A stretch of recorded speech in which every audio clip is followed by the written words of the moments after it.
Over 103,000 MGAs were produced by the British Motor Corporation between 1959 and 1962. All but just over 5,000 stayed in England, with the other cars shipped across the globe. So many of these vehicles were sold abroad that to this day the MGA is still the most exported UK-built car. The MGA is considered by many to be the pinnacle of styling from BMC, with its classic shape and combination of class and speed oozing from its inspired design. On the road, the MGA feels like a rocket. This feeling is in most part a result of the responsive handling, direct steering and driving position, which is very low to the ground. Of course, like many sports cars of the era, the driver is not cocooned in a heavy padded seat, surrounded by gadgets, spongy suspension and power steering. These vehicles are more like being in the cockpit of a war-era fighter plane. Simple driver comforts, necessary instrumentation, direct controls and a tight squeeze. And when we say tight squeeze, we mean it. If you are over 6 feet tall or you have shoulders wider than your average English aristocrat, you won't have much fun driving or extracting yourself from this roadster.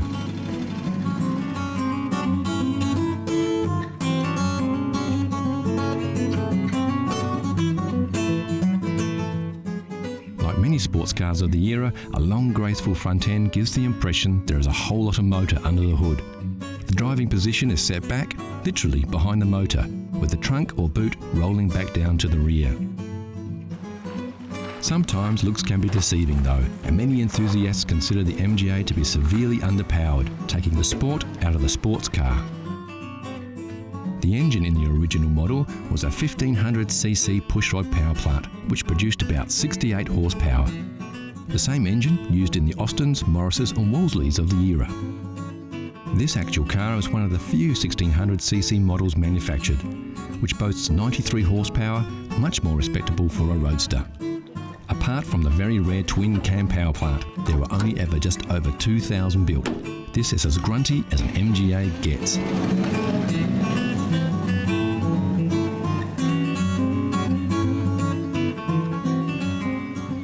BMC did a little to reduce the weight of the MGA to increase performance. The hood and trunk lids are aluminium to lighten the load, but the car is still very heavy. Surprisingly, the floor of these classics are made of timber.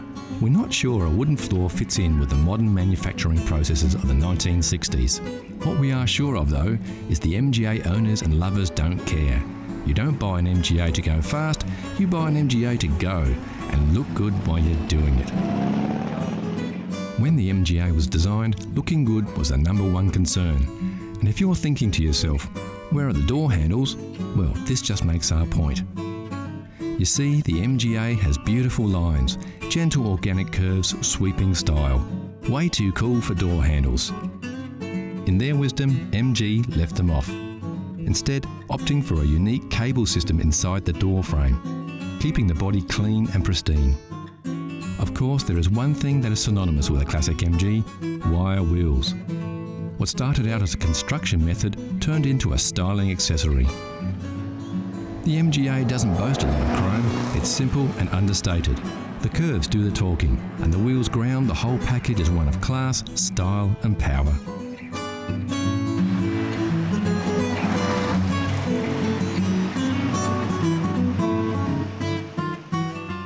The real appeal of a classic MGA is the romance.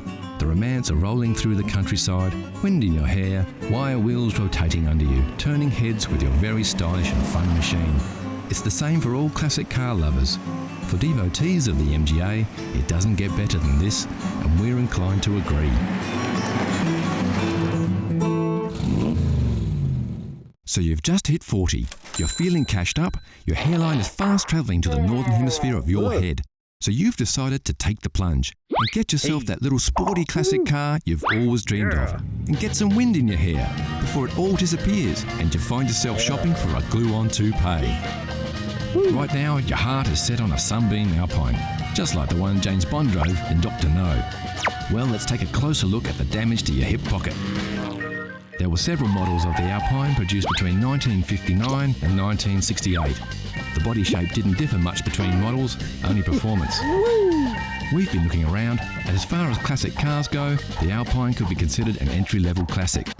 Of course, the prices vary, but generally at any one time there are a few on the market to choose from. This 1963 restored Series 2 unit in the UK was on the market for the princely sum of $9,000 US, or £5,500. It's restored and looks pretty good. It does lack a little grunt, being the early model. For about $7,000 or around £4,000, you can slide into this restored 65 Series 3 Alpine. We found this 1967 Series 5 model for an ambitious $15,000 or around £9,000. The engine was replaced with a 2300cc Mitsubishi power plant. Pricey, not stock, but it may have enough juice to get you and your new hairpiece to where you want to go. There are usually stacks of Alpines on the market, so if the Sunbeam Alpine is your classic passion, get hunting. They won't be hard to find. Here's a challenge for all you classic car fans. Know Your Chrome gives you a peek at some close-ups of classic chrome. Look at the shapes. Do you recognise the lines? Can you tell which car sports this shiny styling? It's too early for clues, but we can tell you it's a car. It's a classic and it's very, very cool. Look closely and we'll give you more hints later in the show. Next on CC, the Classic Car Show, we meet a big black cat, some tips for classic car owners, and we take a pony ride.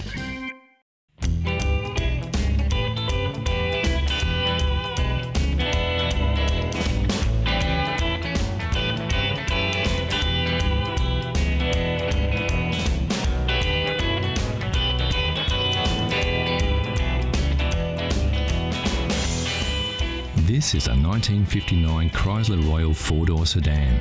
It's in A1 mechanical condition, and due to the simplicity of its six-cylinder Cube Dodge motor, anyone with a few basic skills can keep it that way. Of course, the best place to start is to take a look under the hood. On the left-hand side, check the brake and clutch fluids. No oil leaks are a good sign that all the hoses are intact. Quickly check the fan and inspect the radiator cap and water level.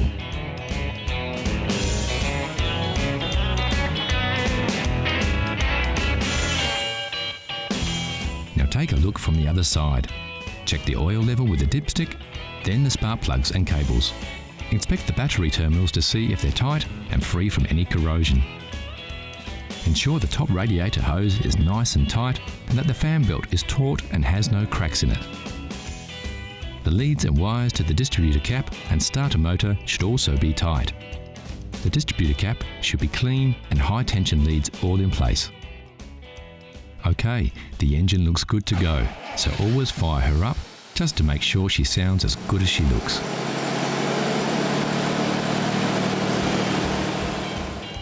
Don't forget to check the tyre pressures and make sure they're inflated correctly to the manufacturer's specifications.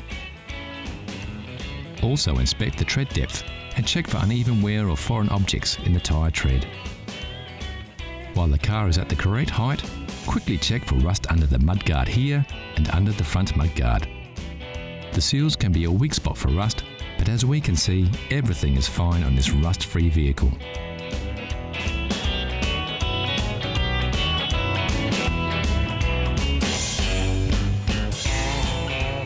So that's about it.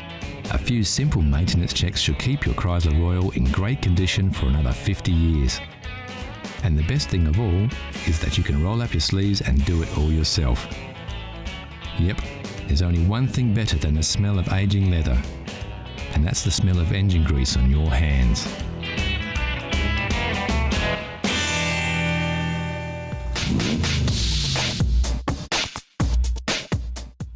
Out of all the cars rolling off factory floors, only a select few will avoid the scrap heap and attain that most coveted of reputations, securing its future as a classic. This is a Mazda MX-5. It has all the features that we think will give it a fighting chance to one day be a collector's car.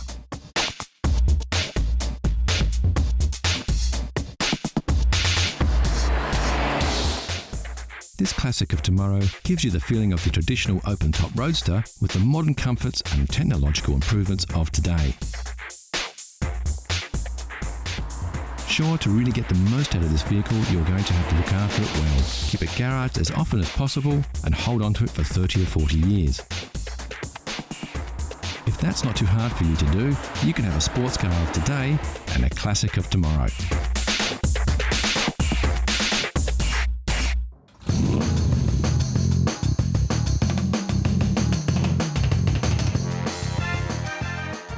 Jaguar has produced a series of elegantly styled and remarkably quick sports cars since the end of World War II, and incredibly, it's a lineage that still continues to this day. The XK series began in 1949 with the XK120, one of the most powerful cars of its day, and reached its peak with the production of the legendary XKE, commonly known as the E-Type Jag. With its combination of good looks, high performance and competitive pricing, the E-Type became the icon of 1960s motoring, and when the car was released in 1961, Enzo Ferrari even called it the most beautiful car ever made.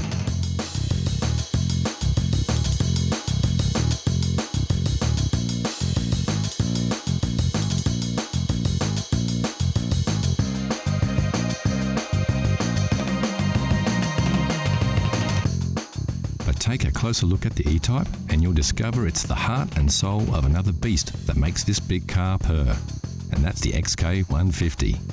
Built between 1957 and 1961, just short of 10,000 XK150 Roadsters, fixed head and dropped head coupes were built and sold. It was distinctively different from its predecessor, the XK140, with its curved one-piece windscreen, wider grille and high wing line along the sides.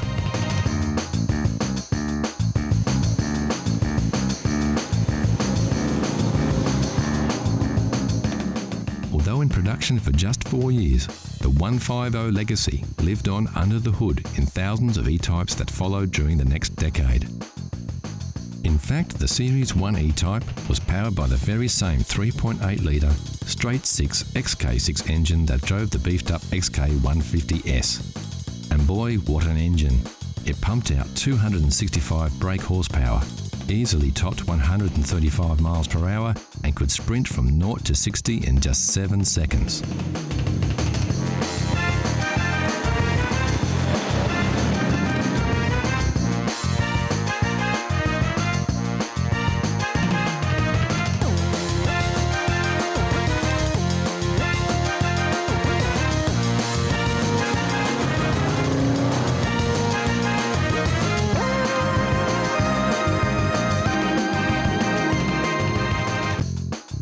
When the 150 launched in 1957, standard equipment included a 3.4 litre twin cam, capable of over 130 miles per hour.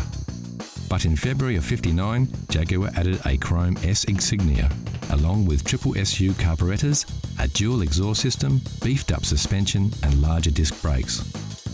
And the 150 didn't just pack a punch under the hood. It came with a beautiful interior that featured stylish leather throughout.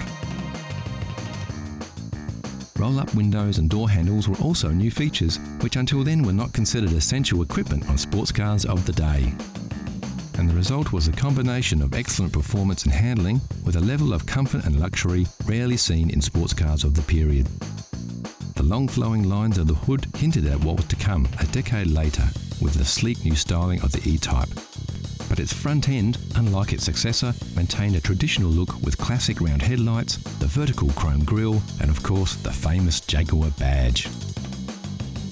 The tail end of this Jaguar is arguably even more beautiful than that of an E-Type, with its exceptional chrome detailing. And then there's those familiar twin chrome exhausts that remind us of the raw power hidden beneath this graceful exterior, and of the XK heritage.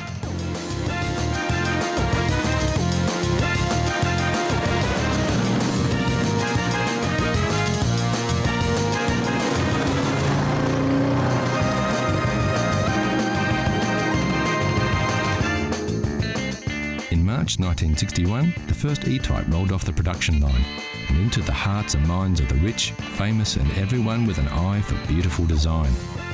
And its predecessors, including the 150, were quickly forgotten.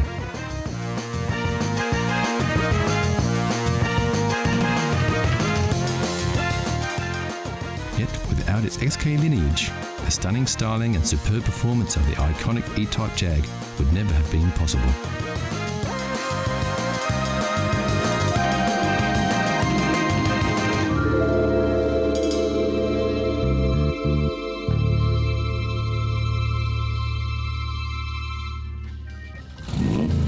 So how well did you go with your first peek? How well do you know your chrome? Here's a quick update. Did you guess it right away, or are you still pondering? Take a look at these shots. We're showing you a little more of the car here, so you should be able to pick it. The answer is coming soon.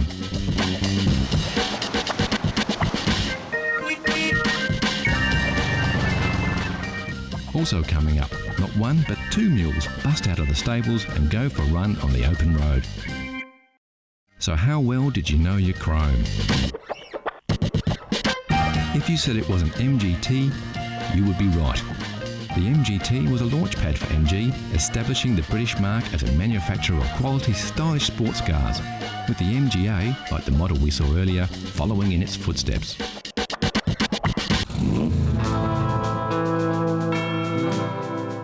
The classic road trip doesn't need a destination or a predetermined route. It's less about getting from A to B and more about everything in between. It's about the experience, the thrill of the open road, the awesome beauty of magnificent vistas, and above all, about horsepower. And when you want pure horsepower, you can't beat a pony.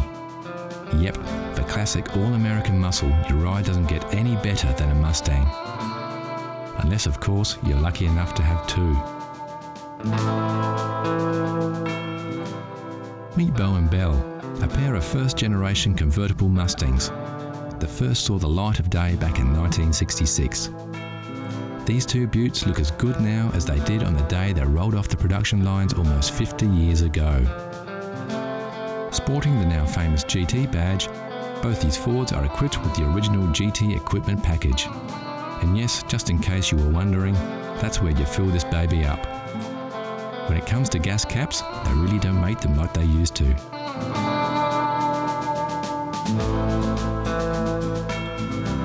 Both these Mustangs feature fully automatic electric soft tops, an original feature built into the car way back in '66. So now that the sun's up, let's get those tops down and let Belle and Bo loose on the open road.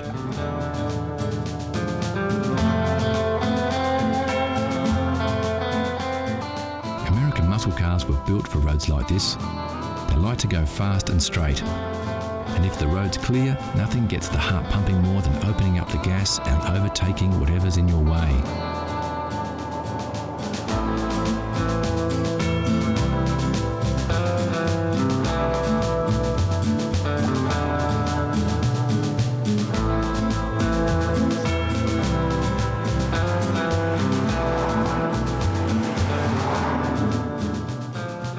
First-generation Mustangs were produced between '64 and '66 and broke all kinds of records when they came out. Over 1.5 million pony cars hit the road in just 2 years, and with so many vehicles out there, tracking down parts is a breeze.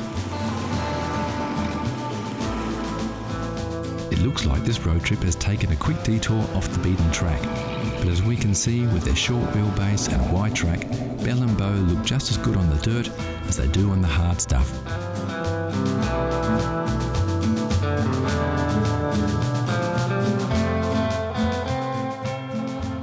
Back on the bitumen and time to work out which way to head next. Yep, it looks like due south is as good a way as any.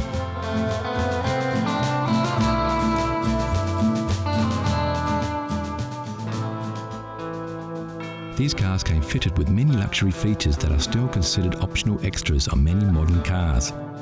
Power steering, disc brakes, and even air conditioning were all standard features on Mustangs of the period. Despite their age, driving these Mustangs isn't very different from driving a modern car. Sure, they won't hug the road and don't have the same kind of turning circle, but in terms of ease, they're just the same. The big difference being that today's cars don't have as much style and charisma. So let's pull over and take a closer look at these two beauties. Both cars have their original pony interiors with those embossed stallions that remind us of their majestic equestrian heritage. Bose seats are a classic two-tone, while Bell's upholstery is simple and clean. Both interiors are magnificent and their pristine condition belies their real age. Under the hood, these beauts look every bit as good as they do on the outside.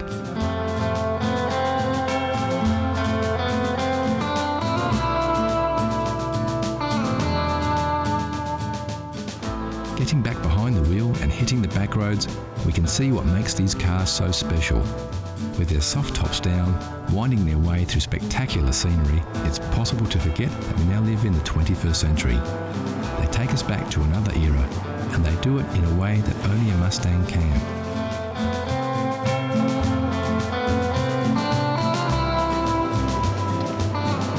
So that's it for this road trip on another road to nowhere. And what better way to bid farewell to Beau and Belle than to watch these two ponies ride off into the distance to who knows where.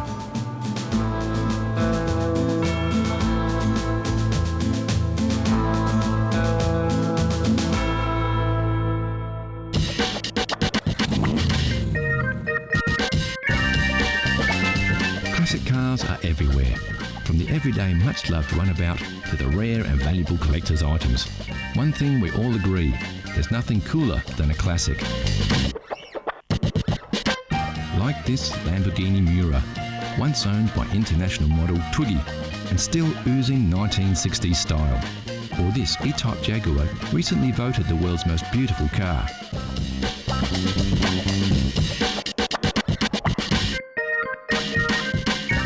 Of course, like you saw in the buyer's guide, you don't have to be rich to drive a classic, you just have to love classic cars.